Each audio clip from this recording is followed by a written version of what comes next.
Shalom, shalom, shalom, shalom, chers auditeurs, chères auditrices. Je suis votre serviteur pasteur Kofi Kwadio Jean-Baptiste. Je suis votre serviteur. Ce matin, je vais faire cet enregistrement pour parler des veaux d'or. Les veaux d'or, puis parler de Daniel, le prophète Daniel, qui a aussi parlé du temps où les gens vont changer le programme, essayer de changer le programme de Dieu, c'est-à-dire le commandement de Dieu, et établir leur propre commandement. Alors, ce sont ces choses-là que moi j'appelle veaux d'or par l'inspiration du roi Kodesh. Shalom. Que Dieu d'Israël vous bénisse, vous qui aurez écouté ces messages dont je vais faire en moins de 15 minutes pour vous parler de quelque chose qui est très important que peut-être le monde chrétien ne connaisse pas. Alors, nous allons lire dans le livre de Exode 32, le verset 1, à partir du verset 1. Lorsque le peuple vit que Moshe tardait à descendre de la montagne, ils se rassemblaient autour d'Aaron et lui dirent: Mets-toi au travail et fais-nous des dieux qui aillent devant nous. Car c'est Moïse, c'est Moshe, l'homme qui nous a fait sortir du pays d'Égypte. Nous ne savons pas ce qu'il est devenu. Aaron leur dit: Faites enlever à vos femmes, vos fils et vos filles leurs boucles d'oreilles d'or et apportez-les-moi. Ils se dépouillèrent de leurs boucles d'oreilles et les apportèrent à Aaron. Il prit ce qu'il lui donnait, le fit fondre et le façonna en forme de veau. En forme de veau, ils dirent à Israël: Voici ton Dieu qui t'a fait sortir du pays d'Égypte. Bien-aimé, je vais m'arrêter là pour parler de quelque chose de très important. Et nous partions aussi voir Daniel chapitre 7. Daniel chapitre 7, le verset 25. Daniel 7, verset 25. Daniel chapitre 7, verset 25. Et nous allons voir ensemble ce que dit Daniel. D'accord? Il est écrit dans Daniel, donc je prends le second.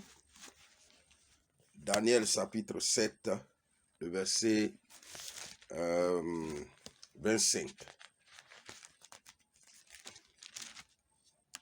Il était écrit ainsi: Il prononcera des paroles contre le Très-Haut, il opprimera les saints du Très-Haut, et il espérera changer les temps et la loi, et les saints seront livrés entre ses mains pendant un temps des temps et la moitié d'un temps.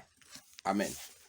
Bien-aimés, voici ce qui est arrivé au 3e siècle après Yeshua HaMashiach, dont les Français appellent Jésus-Christ. Bien-aimés, voici ce qui s'est passé.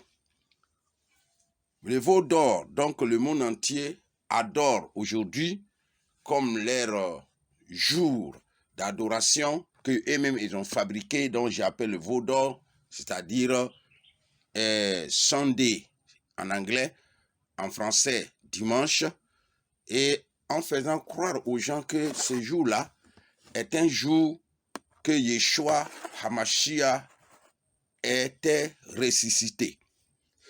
Et chose écrites par Gréco-Romains qui ont rédigé la Bible à leur guise, selon leur manière d'adorer Dieu, selon leur manière de voir leur Dieu, et même ils ont fabriqué leur Jésus, ils ont fabriqué leur Dieu, ils ont fabriqué leur jour d'adoration à ce Dieu qu'ils ont imposé au monde entier. À l'an 321, 7 mars 321 ou 325, que Constantin Ier a décidé de changer le jour d'adoration qui a été désigné par Elohim lui-même avant toute chose. Dans Genèse chapitre 2, à partir du verset 1 à 3, il a dit « Ainsi fit achever les cieux et la terre, et tout ce qui est renferme. Et le 7e jour, Adonai se reposa de toute son œuvre qu'il avait faite en la créant. Et Adonai s'est reposé, l'Adonai a béni le 7e jour, qui est le Shabbat. » Bien-aimés, avant de continuer, je voudrais vous dire quelque chose. Et cette chose, c'est quoi?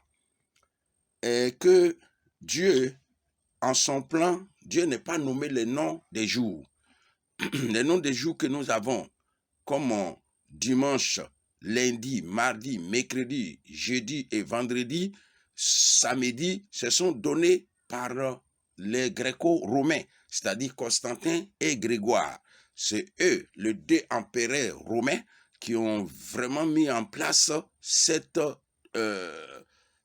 pratique, ces noms qu'ils ont donnés au mois, ces noms qu'ils ont donnés au jour. Sinon, Adonai a dit le premier jour, le deuxième jour et le troisième jour, le quatrième jour, le cinquième jour, le sixième jour et le Shabbat. Voilà comment Adonai a programmé les choses. Et les hommes ont tout changé à leur guise, de la manière dont eux ils voulaient adorer leur Dieu. Bien-aimés dans le Seigneur, si nous voulons vraiment adorer l'Éternel, en esprit, en vérité, nous devons tourner nos regards vers Israël. Israël. Selon que l'apôtre Paul, l'homme que toutes les églises évangéliques aiment tant, ils aiment beaucoup ses écritures, ils aiment beaucoup ses lettres qu'il a données, mais lisons au moins un passage de Romains chapitre 9, à partir du verset 4 à 5. Romains 9, verset 4 à 5. Romains 9, verset 4 à 5. Et nous dire, le peuple d'Israël, Dieu a fait de ses enfants la Shekinah les accompagnait. Les Shekinah les accompagne. Les alliances sont pour eux, ainsi que les dons de la Torah, les services du temple et les promesses. Les patriarches sont à eux, et d'eux provenant d'une descendance selon la chair est le Messie, lui qui est au-dessus de tout, loué soit Adonai pour toujours. Amen. Voilà Israël. C'est Israël que Dieu a donné toutes ces choses que nous sommes en train de suivre aujourd'hui. Alors si nous décidons d'accepter Yeshua comme notre Seigneur et Sauveur, cela ne fait pas de nous un peuple de manière absolue. C'est-à-dire que nous n'avons pas toute autorité d'établir nos lois et notre propre Torah ou notre propre Bible. Non. Nous devons suivre ce que Dieu a donné, Elohim a donné à son peuple. Exemple des musulmans. Les musulmans suivent ce que, comment on appelle, la Mecque les a enseignés par Mohammed, le prophète de l'islam. Et nous, les chrétiens, pourquoi nous ne voulons pas suivre la parole de Dieu en suivant ce que Israël fait? Et vous pouvez dire Israël moderne. Israël n'est pas moderne. Ça peut dire que ta famille est moderne. Ta famille n'est pas moderne. Elle reste toujours la famille Kofi, ou la famille Kwame, ou la famille Konan, ou la famille Kwasi. Bien-aimé dans le Seigneur, Israël n'est pas changé. Israël adore Dieu. Israël a un programme que Dieu lui a donné, que le monde doit suivre. Israël est le levier franc. Israël te dit, Israël est venu le salut, comme Yeshua l'a souligné dans le livre de Jean 4. Jean chapitre 4 à partir du verset 22, 23, 24. Que le salut vient des Juifs. Le salut ne vient pas de païens. Le salut ne vient pas de Rome. Le salut ne vient pas des États-Unis. Le salut vient d'Israël, des Juifs. dont le dimanche est un veau d'or que Constantin a établi en disant au monde, voici votre jour d'adoration, le jour du Seigneur. Voici ce qui est le premier jour de la semaine, et comme on appelle le 7e jour de la semaine. En donnant ça au monde, et le monde suit ça. Comme s'il n'y a pas de racines pour l'Église. L'Église que Yeshua a sauvée, Yeshua a racheté, le chat a rétabli, vient d'Israël. Elle ne vient pas de Rome, ni États-Unis. Bien-aimés dans le Seigneur, réfléchissez, demandez le roi Kodesh, le Saint-Esprit de vous orienter, le roi Kodesh de vous donner la révélation. Yeshua n'a pas été crucifié vendredi. Yeshua a été crucifié mercredi. Et il est ressuscité au samedi, le samedi au dimanche. Mais cela ne fait pas de ce jour-là un jour d'adoration que dimanche. Non.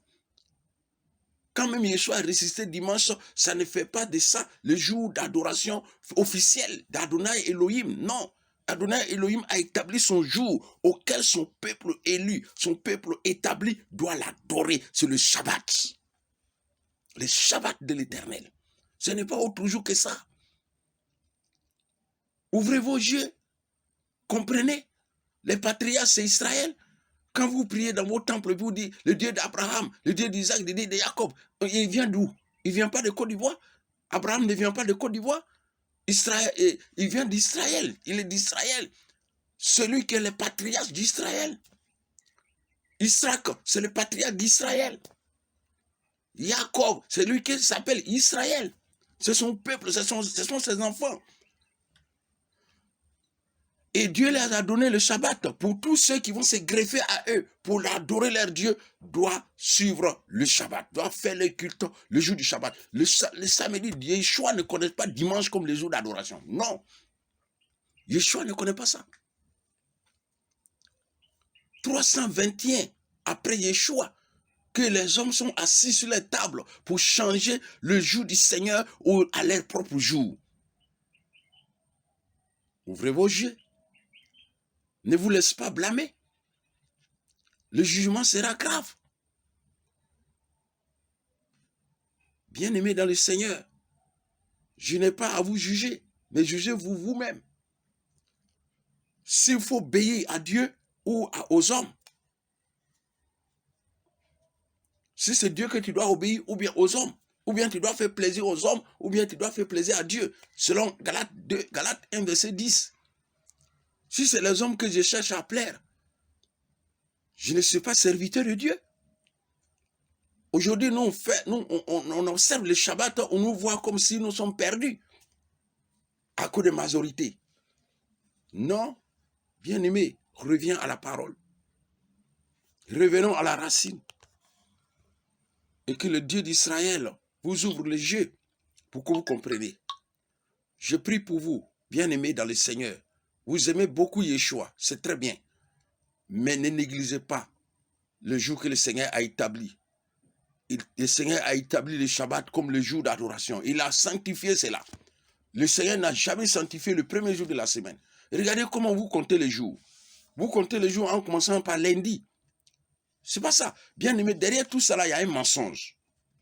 Comme Aaron a présenté le veau d'or à Israël, que Israël, voici votre Dieu qui vous a fait sortir d'Israël et de l'Égypte. Et si, ainsi, Constantin et Grégoire ont présenté dimanche comme le jour d'adoration du peuple de Dieu. C'est mensonge. C'est mensonge. Si vous pouvez accepter dimanche comme le jour d'adoration, acceptez le Shabbat comme le jour d'adoration. Ne raisonnez pas pour dire tous les jours on peut adorer le Seigneur. Mais pourquoi vous n'adorez pas le Seigneur? Vous ne fermez pas votre travail, votre service pour aller adorer Dieu vendredi matin ou alors lundi matin. Et que vous faites ça dimanche. Que le Seigneur vous sanctifie, que le Seigneur vous fortifie, que le Seigneur vous ouvre les yeux pour que vous compreniez la vérité. Car il était écrit, vous connaîtrez la vérité et la vérité vous rendra libre.